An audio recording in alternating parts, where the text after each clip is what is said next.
أعوذ بالله من الشيطان الرجيم. بسم الله الرحمن الرحيم. الحمد لله رب العالمين حمدا كثيرا طيبا مباركا فيه كما يحب ربنا ويرضى، وصلى الله على سيدنا ونبينا وحبيبنا محمد وعلى آله وأصحابه وأزواجه أجمعين. سبحانك لا علم لنا إلا ما علمتنا إنك أنت العليم الحكيم. اللهم انفعنا بما علمتنا وعلمنا ما ينفعنا وزدنا علما. اللهم إني أسألك علما نافعا ورزقا طيبا وعملا متقبلا، آمين يا رب العالمين.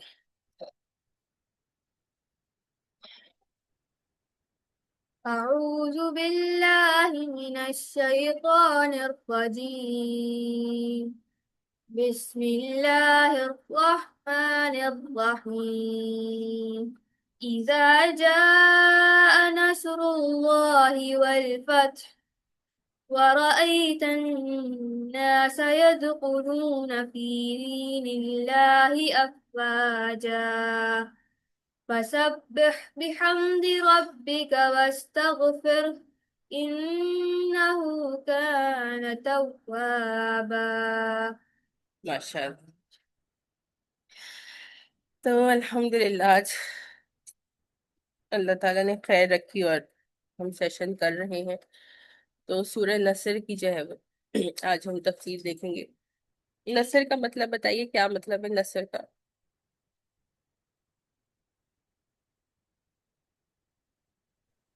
مدد اس مدد. کا مطلب جی بالکل، مدد.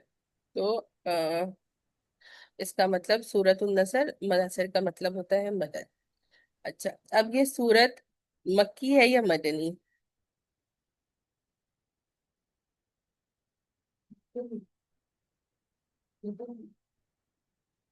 مکی سورت ہے یا مدنی سورت ہے؟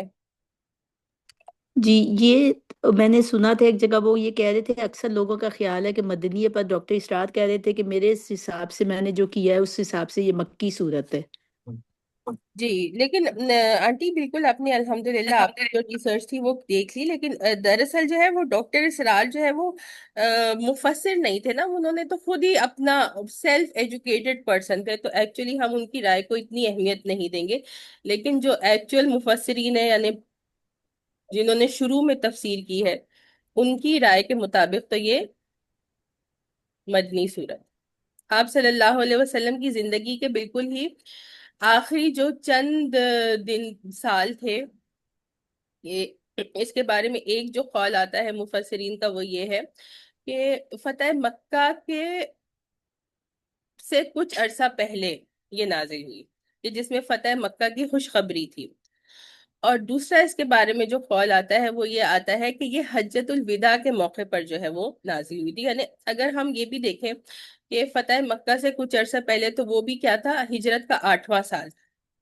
تو اس کے بعد بھی آپ صلی اللہ علیہ وسلم کی زندگی کے اس دنیا میں جتنا عرصہ تھا وہ کم و بیش 2 سال تھے. اور اگر پھر ہم حجۃ الوداع کا دیکھیں تو پھر حجۃ الوداع کے بعد تو آپ صلی اللہ علیہ وسلم بالکل ہی چند مہینے اس دنیا میں رہے اور اس کے بعد دنیا سے پردہ فرما لیا. تو یہ اس طرح سے اس کے بارے میں دو قول آتے ہیں کہ یہ ہے تو یہ مدنی صورت، اور آپ صلی اللہ علیہ وسلم کی زندگی کے جو ہے وہ بالکل اینڈ میں آئی. اس کے بارے میں جو ہے وہ حضرت عبداللہ بن عباس کا یہی کہنا ہے کہ یہ حجۃ الوداع کے موقع پر آئی تھی، اور اس کے بعد جو ہے آپ صلی اللہ علیہ وسلم جو ہے وہ صرف 50 دن جو ہے وہ اس دنیا میں رہے تھے، مطلب صرف 50 ڈیز، اور اس کے بعد پھر دنیا سے تشریف پردہ فرما لیا تھا. تو یہ بات. اب بظاہر تو اس میں کیا آ رہی ہے، جیسے ہم اگر یہ شروع کریں اس کے بارے میں، پہلی آیت مبارکہ اذا جاء نصر اللہ والفتح، کہ جب اللہ کی طرف سے اس کی مدد اور فتح جو ہے وہ آپ پہنچی. تو اس میں پہلی آیت میں ہمیں بظاہر کیا نظر آ رہا ہے؟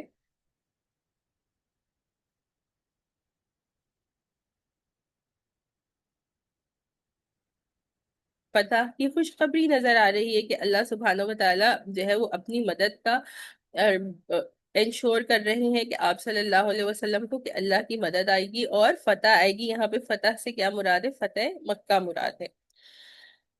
تو فتح مکہ کی خوشخبری کے آپ صلی اللہ علیہ وسلم مکے میں 13 سال رہے، اور وہاں پر جو ہے وہ آپ نے جو ہے وہ جس طرح کے حالات دیکھے اور جتنی سختی اور جو ہے وہ پریشر آپ نے برداشت کیا، اور اس کے بعد پھر مدینہ ہجرت کرنے کے بعد بھی 8 سال، تو more than 20 years کی ایک سٹرگل تھی، اور اس کے بعد پھر جو ہے وہ فتح مکہ کی خوشخبری دی جا رہی ہے۔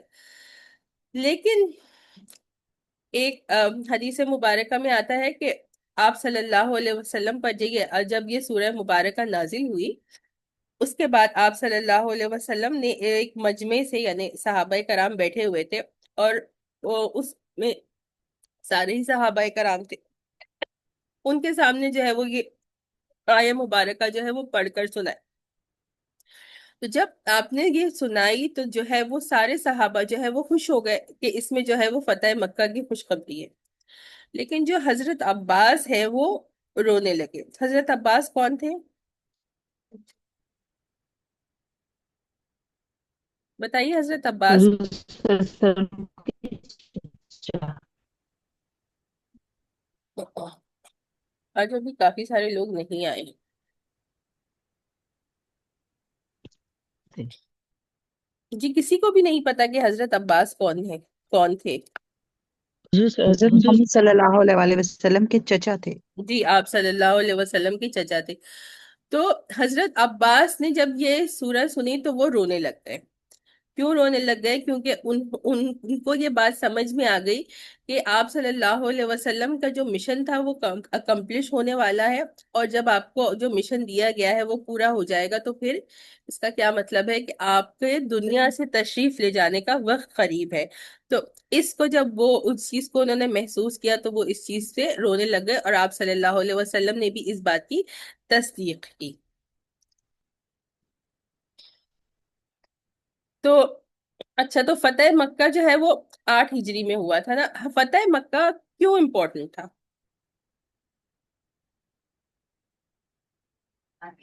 کہ آپ صلی اللہ علیہ وآلہ وسلم شروع سے وہاں پہ تھے، اور وہ جو مشکلات وہاں سے ہجرت کرنے پر مجبور کیا تھا کفار نے۔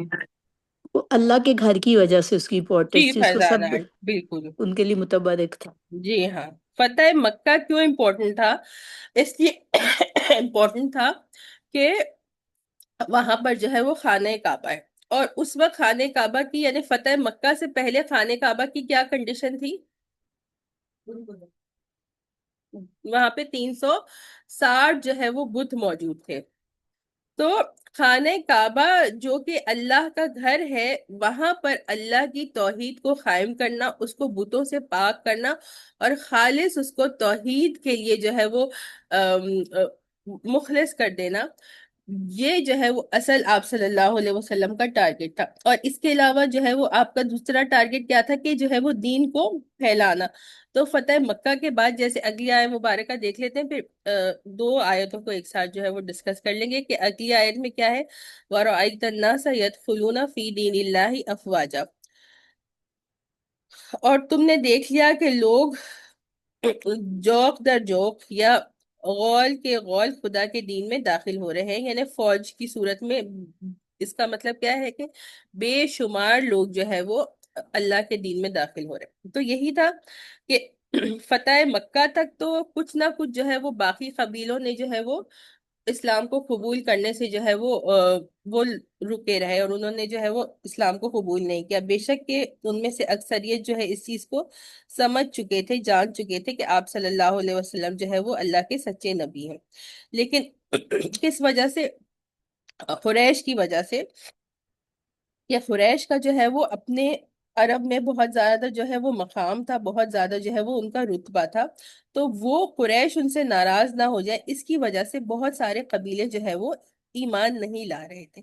جب فتح مکہ ہو گیا تو اس کے بعد کیا ہوا کہ وہ جو قبیلے کسی نہ کسی وجہ سے رکے ہوئے تھے اور اسلام قبول نہیں کر رہے تھے، تو پھر وہ آپ صلی اللہ علیہ وسلم کی خدمت میں آتے جاتے، اور جو ہے وہ ان کے سرداران آتے جاتے اور اسلام قبول کرتے جاتے۔ تو یہ فتح مکہ کی امپورٹنس اس وجہ سے بھی تھی کہ اٹ سیلف مکہ میں جو ہے وہ توحید قائم کر دی گئی، وہاں اس کو بتوں سے خانہ کعبہ کو بتوں سے پاک کر دیا گیا، اور پھر جب قریش مسلمان ہو گئے تو اس کے بعد باقی جو لوگ تھے ان کے خلاف آپ صلی اللہ علیہ وسلم کو دراصل کوئی اقدام کرنا ہی نہیں پڑا، یا ان کے خلاف کوئی لشکر بھیجنا ہی نہیں پڑا، نہ ہی یہ کرنا پڑا کہ ان کے لیے جو ہے وہ انڈیویجولی آپ صلی اللہ علیہ وسلم جو ہے وہ لوگوں کو بھیج کر ان کو اسلام کی طرف بلاتے، بلکہ وہ لوگ خود ہی جو ہے وہ تو اسلام قبول کر لیا ان لوگوں نے اور وہ مسلمان ہو گئے۔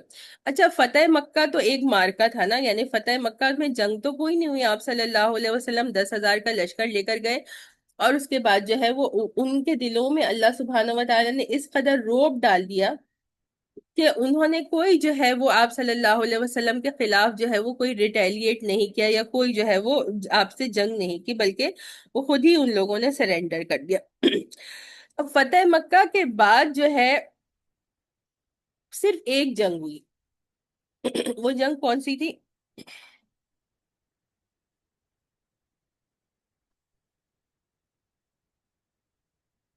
یعنی ہجرت کے بعد بدر سے جو یہ جنگوں کا اور مارکوں کا سلسلہ جو ہے وہ غزوات اور سریات کا جو سلسلہ شروع ہوا تھا 2 ہجری سے لے کر 8 ہجری تک، تو کم و بیش 8 سال آپ صلی اللہ علیہ وسلم نے جو ہے وہ ان کے خلاف جو ہے وہ اقدامات کیے، اور ان سے جو ہے وہ ان کے لیے لشکر بھی بھیجے، کچھ لشکر میں آپ صلی اللہ علیہ وسلم خود تشریف لے گئے، لیکن جو ہے فتح مکہ کے بعد جو ہے اس طرح کے لشکر نہیں بھیجنے پڑے، صرف ایک اس کے بعد جنگ ہوئی۔ وہ کون سی جنگ ہے جی؟ نہیں، خیبر تو اس سے پہلے ہو گئی، کسی کو نہیں پتا؟ مدیحہ نہیں آ رومن کیا؟ کے خلاف ہاں، جنگ مدیحہ تبوک نہیں تو ہے۔ نہیں؟ غزوہ غزوہ غزوہ حنین۔ تبوک، جی ہاں، غزوہ حنین۔ فتح مکہ کے بعد صرف ایک جو ہے وہ پراپر جنگ ہوئی ہے عربوں کے ساتھ، وہ تھی غزوہ حنین۔ غزوہ حنین کس کے خلاف تھی؟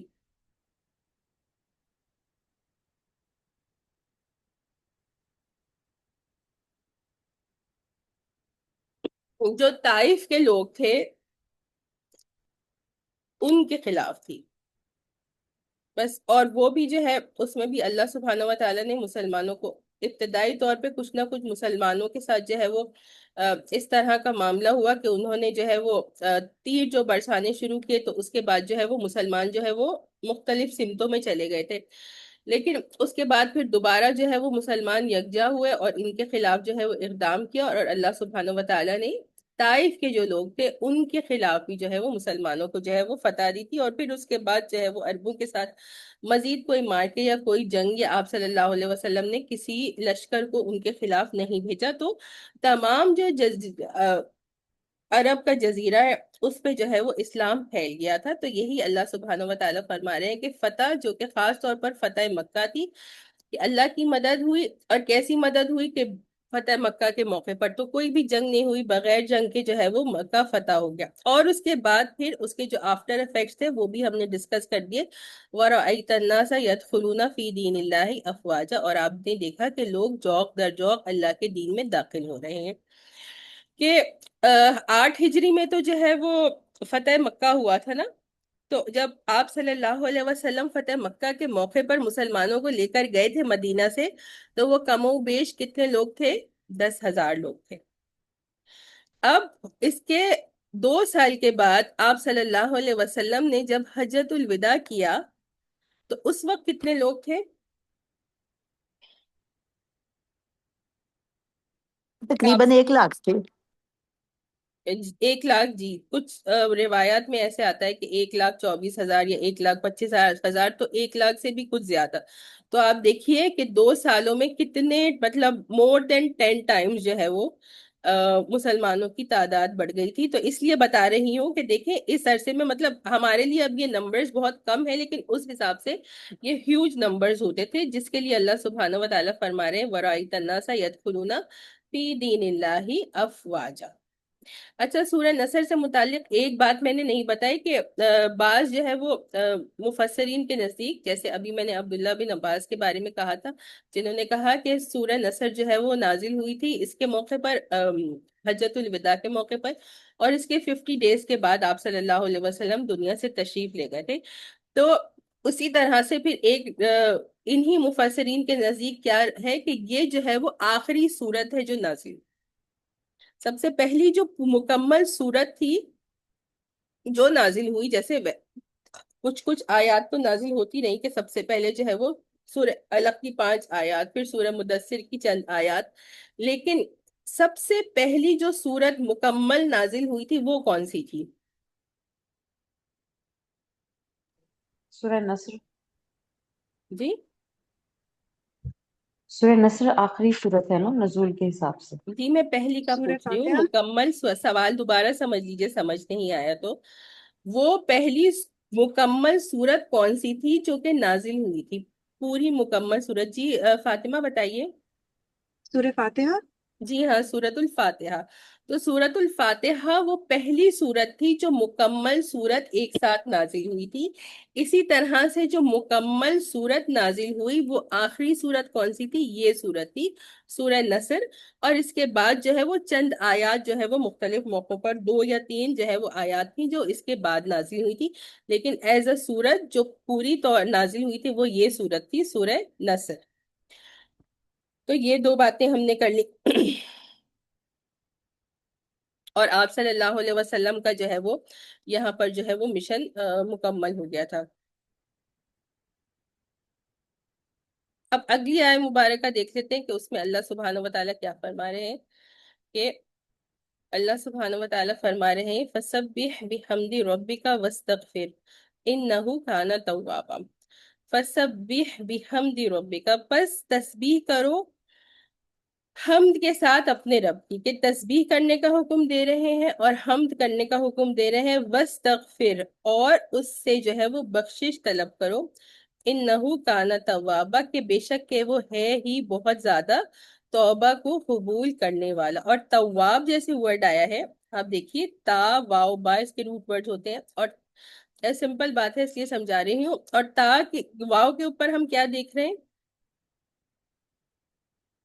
توابہ کے واو تشبیہ. پر کیا ہے؟ تشدید ہے. تشدید کا مطلب کیا ہوتا ہے؟ ریپیٹیشن، کہ یہاں پر 2 واو آ رہے ہیں نا. تو جیسے میں نے غفار میں سمجھایا تھا کہ فا کے اوپر تشدید ہے اور اس میں فا کی ریپیٹیشن ہے، اسی طرح سے کچھ ورڈ پیٹرنز ہوتے ہیں جس میں ریپیٹیشن سے کیا بات ہو رہی ہوتی کہ بار بار کرنے والا. غفار کا ہم نے کیا کہا تھا؟ بار بار بخشنے والا. تو اسی طرح سے تواب میں ہم کیا سمجھیں گے کہ تواب میں بھی یہی سیم پیٹرن ہے اور سیم معنی اس میں آ رہے ہوتے ہیں، جو کہ کہیں ترجمے میں آپ کو نظر نہیں آئیں گے، لیکن یہ عربک ورڈ پیٹرن ہوتا ہے. تو تواب میں کیا ہوتا ہے کہ بار بار توبہ قبول کرنے والا. انہو کانا توابا، کہ وہ ہے ہی بار بار توبہ کو قبول کرنے والا. کہ جتنی مرتبہ بندہ سچے دل سے اللہ کی طرف رجوع کرے گا تو اللہ سبحانہ و تعالیٰ اس کی توبہ کو قبول فرمائے. اچھا، اب یہاں پر اللہ سبحانہ و تعالیٰ کیا حکم دے رہے ہیں کہ آپ کا جو ٹارگٹ ہے، آپ کا جو مشن ہے، وہ جب اکمپلش ہو جائے تو پھر آپ 3 کام کریں نا، تسبیح کریں اور حمد کریں اور استغفار کریں. تو اب مجھے بتائیے کہ تسبیح کا کیا مطلب ہے؟ ہینڈ ریز کیجیے گا تاکہ مجھے بھی سمجھ میں آئے اور یہ بھی پتا چلے کہ کس کو تسبیح کا مطلب معلوم ہے یا یاد ہے ابھی تک. ڈسکس ہم بہت دفعہ کرتے ہیں، پھر آدھے لوگ بھول جاتے ہیں. اللہ تعالیٰ کی حمد و ثنا بیان کرنا. جی، تعریف بیان کرنے کو تسبیح نہیں کہتے، یہی ہمیشہ سبحان غلطی اللہ کرتے ہیں. بولنا، پھر ذکر کرنا، جی، ذکر کرنا، ذکر. ذکر تو تمام ہے. اگر آپ سبحان اللہ کہیں، آپ الحمدللہ کہیں، آپ اللہ اکبر کہیں، آپ لا الہ الا اللہ کہیں، آپ استغفر اللہ کہیں، یہ تمام ذکر کے کلمات ہیں.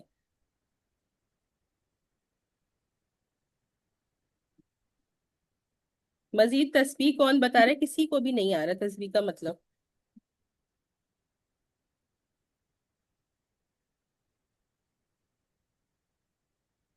بتائیے. الحمدللہ اب تو کافی پارٹیسپینٹس آ گئے. پاکی بیان کرنا، پاکی سبحان اللہ بیان بولنا. کرنا. جی، یعنی کہ اللہ کی ذات جو ہے وہ پاک ہے. کس چیز سے پاک ہے؟ ہر ایک سے پاک ہے، ہر برائی سے پاک. جی ہاں، بالکل. پاکی بیان کرنا، اللہ سبحانہ و تعالیٰ کی پاکی بیان کرنا، یہ بیان کرنا کہ اللہ سبحانہ و تعالیٰ کی ذات جو ہے وہ پاک ہے ہر عیب سے، ہر کمی سے، ہر کوتاہی سے، ہر نقص سے. یعنی فری فرام آل فلاز. یا ہم کیسے دیکھ سکتے ہیں کہ اللہ سبحانہ و تعالیٰ کی ذات سے ہر نیگیٹو ایٹریبیوٹ کو نکال دینا، کہ کوئی نیگیٹو ایٹریبیوٹ اللہ سبحانہ و تعالیٰ کی ذات میں نہیں ہے، یہ تسبیح ہے. تو نوٹس بنائیے اور یہ سب لوگ نوٹ کیجئے. جب تسبیح کا میں پوچھتی ہوں تو آپ لوگ جو ہے نا نہیں بتا پاتے، حالانکہ اتنی دفعہ ہم تسبیح کے بارے میں بات کرتے ہیں. تو آپ لوگوں کو یہ اب تک یاد ہونا چاہیے کہ تسبیح کا مطلب ہے اللہ سبحانہ و تعالیٰ کی ذات پاک ہے، ہر کمی سے، ہر کوتاہی سے، ہر عیب سے، ہر نقص سے. وہ ذات پاک ہے، اس میں کوئی نیگیٹو ایٹریبیوٹ نہیں ہے. یہ تسبیح ہے. تسبیح ہمیشہ پہلے ہوتی ہے اور اس کے بعد کیا ہوتی ہے؟ تمہید. جی یہ تصویر کس طرح بیان کریں ہم اور کس طرح پڑھیں؟ سبحان اللہ، سبحان اللہ. تسبیح تو سبحان اللہ ہے.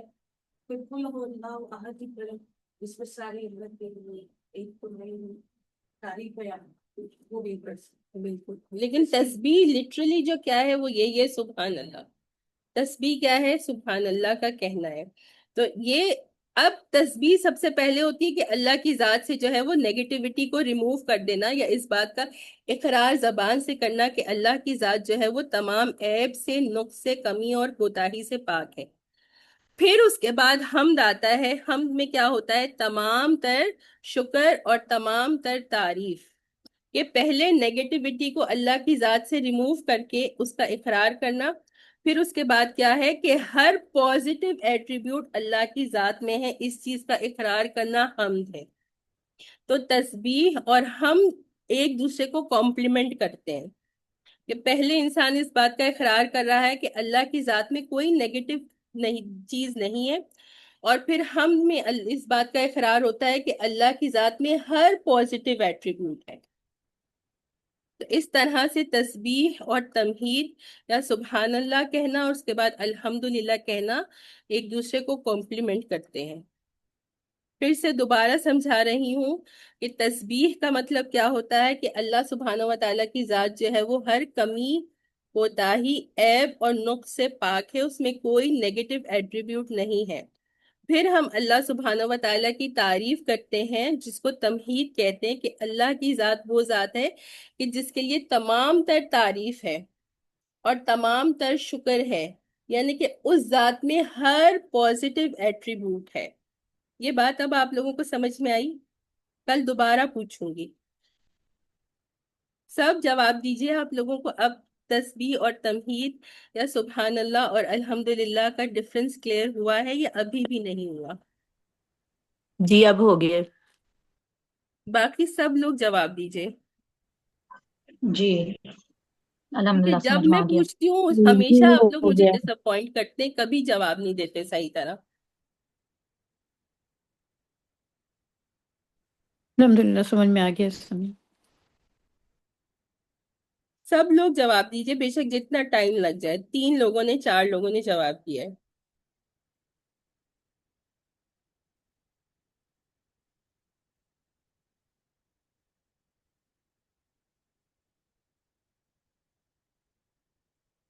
تو 2 حکم ہم نے سمجھ لیے کہ اللہ سبحانہ و تعالیٰ کہہ رہے ہیں کہ تسبیح کرے اور حمد کے ساتھ. تو تسبیح کرے اور حمد کریں اپنے رب کی.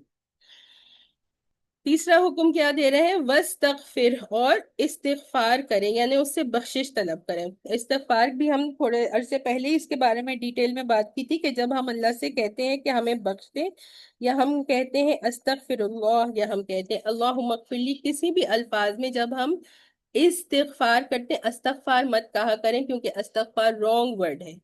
جب ہم استغفار کرتے ہیں تو ہم اللہ سے کیا دعا مانگتے ہیں کہ اے اللہ اپنی رحمت سے ہمارے تمام تر عیبوں کو ڈھانک دے، اس کو کور اپ کر دے. تو یہ اچھا، تو استغفار کس لیے کرتے ہیں؟